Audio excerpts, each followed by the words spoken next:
BJP office మీద దాడి చేయడాన్ని చాలా తీవ్రంగా పరిగణిస్తున్నారు బీజేపీ నాయకులు.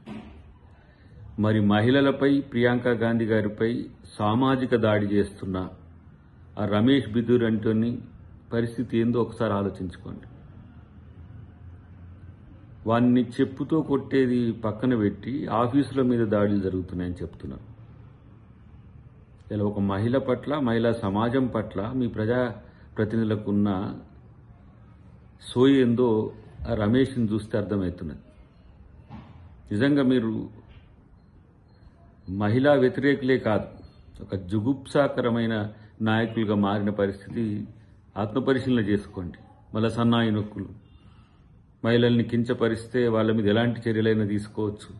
ఎలాంటి చర్యలు తీసుకుంది నీ పార్టీ? సస్పెండ్ చేసిందా, లేకపోతే మన క్రమశిక్ష చర్యల కొరకు ఇచ్చిందా అనేది అంటారు.